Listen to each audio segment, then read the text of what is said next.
नमस्कार। Lucent plus workbook कार्यक्रम में आपका स्वागत है। आज है डे 23। इससे पहले आप पिछले लेक्चर में चोल और चालुक्य राजवंशों के बारे में जानकारी ले चुके हैं। आज दक्षिण भारत के कुछ अन्य राजवंश जैसे कि राष्ट्रकूट, यादव, होयसल, काकतीय, इनके बारे में हम एक संक्षिप्त जानकारी लेंगे। एक नज़र इसकी वर्कबुक पर डाल लेते हैं। इस पूरे पेज के अगेंस्ट में लगभग 50 प्रश्न बनाए गए हैं। बहुत ही महत्वपूर्ण 50 प्रश्न। कुछ प्रश्नों के पार्ट भी हैं, तो अगर टोटल फैक्ट हम देखेंगे सब पार्ट्स के साथ तो ये 50 से काफी ज्यादा हो जाएंगे, लगभग 70 के आसपास हो जाएंगे। आप इसको हमारे टेलीग्राम चैनल से डाउनलोड कर सकते हैं और उसके बाद अपनी कॉपी में इसको भर सकते हैं और बाद में इस वर्कबुक को अलग से प्रिंट निकाल करके प्रैक्टिस के लिए इस्तेमाल कर सकते हैं। तो देखिए यहाँ पर पेज नंबर 23 पर, वैसे तो इसमें थोड़ा बहुत आप लोगों को दिखता भी होगा, लेकिन बेहतर होगा कि आप किताब साथ लेकर के बैठें। ल्यूसेंट की पेज नंबर 23 को खोल करके बैठें तो ज्यादा बेहतर होगा। इस पेज पर आप देखिए थोड़ी सी जानकारी वातापी के चालुक्य वंश के बारे में है। 2 पॉइंट हैं बस। अंतिम शासक वातापी के चालुक्य वंश का राजा कीर्तिवर्मन सेकंड है। राजा कीर्तिवर्मन सेकंड के सामंत दंतिदुर्ग ने कीर्तिवर्मन को पराजित किया और एक नए वंश की, एक नए साम्राज्य की नींव डाली जो इतिहास में राष्ट्रकूट वंश के नाम से प्रसिद्ध हुआ। इसके अलावा एक और जानकारी यहाँ पर है एहोल, एहोल नगर के बारे में। एहोल को मंदिरों का नगर कहा जाता है। इसके बाद बेंगी के चालुक्य, बेंगी के चालुक्यों के बारे में यहाँ पर एक जानकारी है। संस्थापक है विष्णुवर्धन और राजधानी थी बेंगी, आंध्र प्रदेश में। इस वंश के सबसे शक्तिशाली शासक थे विजयादित्य थर्ड और उनका सेनापति भी पूछा जाता है पंडरंग। इसके पश्चात आप देखिए राष्ट्रकूट वंश के बारे में ये पूरा पेज है। राष्ट्रकूट राजवंश का संस्थापक दंतिदुर्ग था, जैसा कि हमने पहले भी देखा, 725 AD। शुरुआत में ये चालुक्यों के अधीन थे, उनके सामंत थे। इनकी राजधानी थी मान्यखेत या मनकिर, वर्तमान मालखेड, सोलापुर के निकट। प्रमुख शासकों में कृष्ण प्रथम, ध्रुव, गोविंद थर्ड, अमोघवर्ष, कृष्ण सेकंड आदि। अलग अलग राजाओं का अलग अलग योगदान है। राष्ट्रकूट राजवंश से जो प्रश्न आ सकते हैं उसमें साहित्य और कला के ऊपर ज्यादा फोकस किया जाएगा। इसके अलावा त्रिपक्षीय संघर्ष में राष्ट्रकूटों की एक भूमिका है। वही त्रिपक्षीय संघर्ष जो गुर्जर प्रतिहारों, पालों और राष्ट्रकूटों के बीच में हुआ था कन्नौज को लेकर के। तो वहां से भी कभी कभी प्रश्न आ जाते हैं कि त्रिपक्षीय संघर्ष में राष्ट्रकूटों ने, किस शासक ने क्या योगदान दिया। तो यहां पर देखिए सबसे पहले जानकारी है कृष्ण प्रथम के बारे में। एलोरा के प्रसिद्ध कैलाश मंदिर का निर्माता, यह प्रश्न बहुत ज्यादा पूछा जाता है कि एलोरा के कैलाश मंदिर का निर्माता कौन था? कृष्ण प्रथम। इसके पश्चात ध्रुव, ध्रुव राष्ट्रकूट वंश का प्रथम शासक था जिसने त्रिपक्षीय संघर्ष में, कन्नौज के लिए जो त्रिपक्षीय संघर्ष हुआ उसमें हिस्सा लिया और सफलतापूर्वक हिस्सा लिया, क्योंकि उसने गुर्जर प्रतिहार शासक वत्सराज और पाल नरेश धर्मपाल दोनों को पराजित किया। ध्रुव की एक उपाधि धारावर्ष भी थी, ध्रुव को धारावर्ष भी कहा जाता था। गोविंद थर्ड ने त्रिपक्षीय संघर्ष में भाग लेकर के चक्रायुध, जो कि कन्नौज में आयुध वंश का शासक था, और उसके संरक्षक पाल शासक धर्मपाल और प्रतिहार वंश के शासक नागभट्ट सेकंड को पराजित किया। तो कभी कभी समकालीन शासक भी पूछे जाते हैं। त्रिपक्षीय संघर्ष हम आगे पढ़ेंगे तो वहां पर यह आ जाता है कि गुर्जर प्रतिहार शासक, पाल शासक और उनके समकालीन राष्ट्रकूट शासक कौन थे।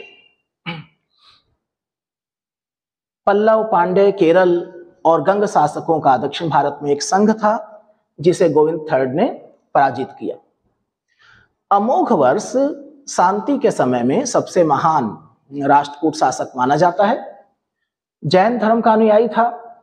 कन्नड़ भाषा में कविराज मार्ग की रचना करी और इसके दरबार में जिन्नसेन, महावीराचार्य और सक्तायन जैसे लेखक थे, इनकी रचनाएं यहाँ पर दी गई हैं, जिनसे इनकी रचना है आदि पुराण और त्रिषष्ठी लक्षण महापुराण, गणित सार संग्रह महावीराचार्य का, और अमोघ वृत्ति रचना है सक्तायन की।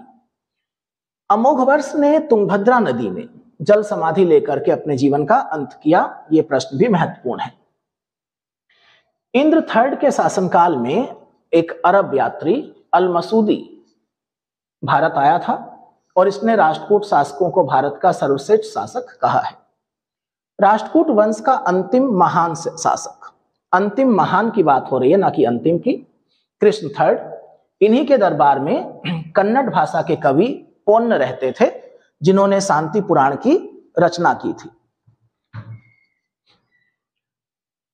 कल्याणी के चालुक्य शासक तैलप सेकंड ने 973 में कर्क को पराजित किया और राष्ट्रकूटों के ऊपर नियंत्रण स्थापित कर लिया। तो अगर कभी प्रश्न आ जाए कि राष्ट्रकूट राजवंश के बाद वहां पर किसका शासन हुआ, कल्याणी के चालुक्यों का। यहां पर एलोरा और एलिफेंटा गुहा मंदिरों के बारे में कुछ जानकारी है।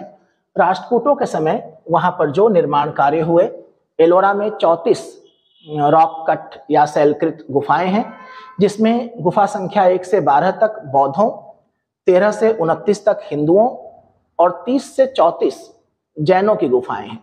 अर्थात बौद्ध, वैदिक यानी कि हिंदू और जैन धर्म से संबंधित वहां पर चित्रांकन है। बौद्ध गुफाओं में सबसे प्रसिद्ध विश्वकर्मा गुफा है, संख्या 10। इसमें एक चैत्य भी है।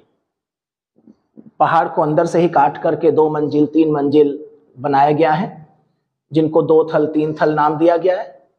और गुफा संख्या 15 में विष्णु को नरसिंह अर्थात पुरुष सिंह के रूप में दिखलाया गया है। तो तमाम तरह की मूर्तियां हैं वहां पर। एलोरा गुफाओं का पहला उल्लेख फ्रांसीसी यात्री थेविनेट ने 17वीं सेंचुरी में किया था। राष्ट्रकूट वैदिक परंपरा में शैव, वैष्णव, शाक्त संप्रदायों के साथ साथ जैन धर्म के भी उपासक थे और उन्होंने अपने राज्य में मुस्लिम व्यापारियों को बसने और इस्लाम का प्रचार प्रसार करने की छूट दी थी। तो कुल मिलाकर के आप राष्ट्रकूट वंश में साहित्य देखिए, इसके अलावा स्थापत्य और त्रिपक्षीय संघर्ष में भाग लेने वाले राष्ट्रकूट शासकों के नाम ध्यान रखिए। इसके पश्चात यादव वंश, यहां पर हम प्री मिडवेल और मिडवेल एरा में चल रहे हैं। अब यादव वंश देवगिरी के यादव, संस्थापक भिल्लम फिफ्थ, भिल्लम पंचम, राजधानी देवगिरी, सबसे प्रतापी राजा सिंघण, अंतिम स्वतंत्र शासक रामचंद्र, जिसने अलाउद्दीन के सेनापति मलिक काफूर के सामने आत्मसमर्पण किया। देखिए दक्षिण भारत के जो ये राजवंश हैं, यादव, काकातीय और होयसल, इनको एक बार हम जब दिल्ली सल्तनत में खिलजी वंश पढ़ेंगे तो वहां पर भी इनको हम देखेंगे। तो यादव वंश के संस्थापक और महत्वपूर्ण शासक के बारे में हमें जानकारी मिल जाती है। सारंग देव, जो कि एक प्रसिद्ध संगीत शास्त्री थे और उन्होंने संगीत रत्नाकर नाम के ग्रंथ की रचना करी थी, वो राजा सिंघन के दरबारी थे। होयसल वंश, यहां पर जितने भी राजवंश हैं, आपको एक कार्य तो अनिवार्य तौर पर कर लेना है, चाहे वो वातापी या बादामी के चालुक्य हों, चाहे वो वेंगी के चालुक्य हों, कल्याणी के चालुक्य हों, चोल वंश हो, राष्ट्रकूट हो, यादव हो, होयसल हो, कदम्ब हो, गंग वंश हो, काकातीय वंश हो, इन सभी वंशों के संस्थापक, इनकी राजधानी और अगर मिल जाए तो अंतिम शासक, उसके पीछे नहीं भागना है, अगर किताब में है तो ठीक। तो ये 3 चीजें आपको जरूर कर लेनी चाहिए दक्षिण भारत के इन राजवंशों के संबंध में। एक बार पुनः बताता हूं आपको, संस्थापक, राजधानी और अंतिम शासक। तो यहां पर देखिए होयसल वंश कहां पर था, ये द्वार समुद्र, द्वार समुद्र का होयसल वंश, संस्थापक विष्णुवर्धन। होयसल वंश यादव वंश की ही एक शाखा थी, यही यादव वंश जो अभी हमने पढ़ा, देवगिरी का यादव वंश। एक चेन्ना केशव मंदिर है बेलूर में, निर्माता विष्णुवर्धन। अंतिम शासक वीर बल्लाल तृतीय, जिसे मलिक काफूर ने हराया। इन सभी वंशों के अंतिम शासक हमें दिल्ली सल्तनत के दौर में भी देखने को मिलेंगे। होयसल वंश की राजधानी द्वार समुद्र, आधुनिक हलेबिड, यह भी पूछा जाता है कि आधुनिक नाम। कदम्ब वंश, दो ही जानकारियां हैं, संस्थापक कौन है, मयूर सरमन, और राजधानी बनवासी। इसके पश्चात गंग वंश, संस्थापक ब्रजहस्त पंचम यानी फिफ्थ।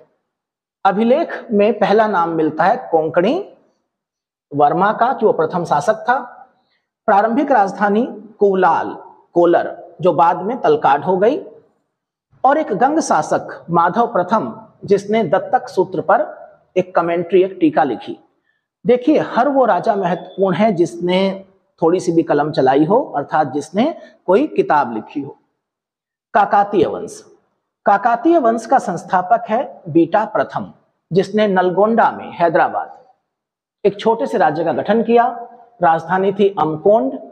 सबसे शक्तिशाली शासक इस राजवंश का गणपति और रुद्रमा देवी, जिन्होंने रुद्रदेव महाराज के नाम से शासन किया, लंबा शासन किया, गणपति की ही बेटी थी। गणपति की राजधानी थी वारंगल। अंतिम शासक हैं प्रताप रुद्र।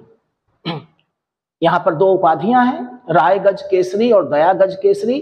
काकातीय वंश में लगभग हर शासक ने ले ली। दयागज केसरी की उपाधि प्रताप रुद्र को दी गई थी। रायगज केसरी की उपाधि रुद्रमा देवी की थी। यह उपाधि उन्हें अपने पिता से मिली थी, सिक्कों पर भी अंकित है। इसके पश्चात सीमावर्ती राजवंशों का अभ्युदय। तो सीमावर्ती राजवंशों के अभ्युदय में आप इस पेज पर बंगाल को पढ़ेंगे, बंगाल के पाल वंश और सेन वंश को। और जैसा मैंने आपको पहले भी कहा है कि जो मैं बोलता हूं, जो यहां पर मैं आपको एक्सप्लेन करता हूं, लूसेंट के एक पेज पर जो कुछ भी छपा हुआ है, तो थोड़ा बहुत ही मैं उसमें एक्स्ट्रा जानकारी देता हूं, क्योंकि सबसे पहले आपको इसी को कवर करना है। दूसरी बात, आप अपने पास बुक जरूर रखें, और जैसे पेज नंबर 23 है, तो 23 पेज को आप अपने सामने खोल करके रखें, ताकि जो मैं बोल रहा हूं उसको आप इसमें साथ में देख सकें। अगर आप सिर्फ बोर्ड पर ही देख करके पढ़ेंगे तो उसमें उतनी सहूलियत नहीं होगी जितनी कि किताब के साथ होगी। तो किताब अपने पास अवश्य रखें। पाल वंश का संस्थापक है गोपाल, और गोपाल के बारे में एक दिलचस्प जानकारी है कि गोपाल को चुना गया था। चुना गया था का मतलब उसके पिता राजा नहीं थे। बंगाल में कहा जाता है कि मत्स्य न्याय हो गया था, और उस मत्स्य न्याय से, मत्स्य न्याय का एक अर्थ होता है जंगल राज हो गया था। उससे तंग आकर के बंगाल के जो प्रशासनिक अधिकारी थे, जो अमीर वर्ग था, उसने गोपाल को अपना शासक चुना। इस तरह का चुनाव हमें समकालीन और कहीं नहीं दिखता। राजधानी थी मुंगेर, और पाल शासक बौद्ध धर्म के अनुयायी थे। गोपाल ने ओदंतपुरी विश्वविद्यालय की स्थापना की थी। पाल वंश का सबसे महान शासक धर्मपाल, जिसने विक्रमशिला विश्वविद्यालय की स्थापना करी। पालों में यह बहुत महत्वपूर्ण है कि किसने कौन सा विहार बनवाया।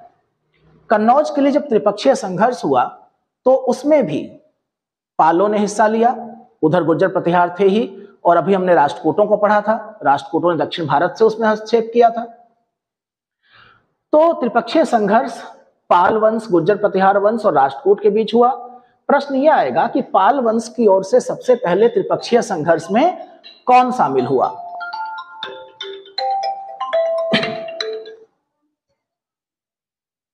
तो धर्मपाल जो है पाल वंश की ओर से शामिल हुआ। 11वीं सदी के गुजराती कवि सोढल ने धर्मपाल को उत्तरापथ स्वामी की उपाधि से संबोधित किया है। सोमपुर महाविहार धर्मपाल ने निर्माण करवाया, ओदंतपुरी देवपाल ने करवाया। तो यह बहुत महत्वपूर्ण है कि किस पाल शासक ने कौन से बौद्ध विहार का निर्माण करवाया। जावा के शैलेंद्र वंशी शासक बालपुत्र देव, ये प्रश्न कई बार पूछा गया है परीक्षा में कि कहां के राजा ने बंगाल के पाल शासक से अनुरोध किया कि उसे नालंदा में एक बौद्ध विहार बनवाना है, ताकि जो वहां से यात्री आते हैं उनके लिए। तो देवपाल ने नालंदा में बौद्ध विहार बनवाने के लिए बालपुत्र देव को 5 गांव दान में दिए। और गौड़ी रीति ये एक साहित्यिक विद्या है जिसका विकास पाल शासकों के समय में हुआ। यहां पर सेन वंश के बारे में थोड़ी सी जानकारी है। संस्थापक कौन है? सामंत सेन। राढ़ जगह का नाम है। राजधानी थी नदिया, लखनौती। और सेन वंश के प्रमुख शासक हैं विजय सेन, बल्लाल सेन, लक्ष्मण सेन। इनके बारे में हम लेक्चर नंबर 24 में पढ़ेंगे और ये इसकी वर्कबुक है। महत्वपूर्ण प्रश्न आप देखिए, तो इस वर्कबुक को आप जरूर सॉल्व करें। आगे चल करके इसका एक रिवीजन प्लान भी दूंगा मैं, इस वर्कबुक के ऊपर जो बेस्ड होगा। तो अगर आप पहले से इसको सॉल्व करके रखेंगे तो आपको उसमें मदद मिलेगी।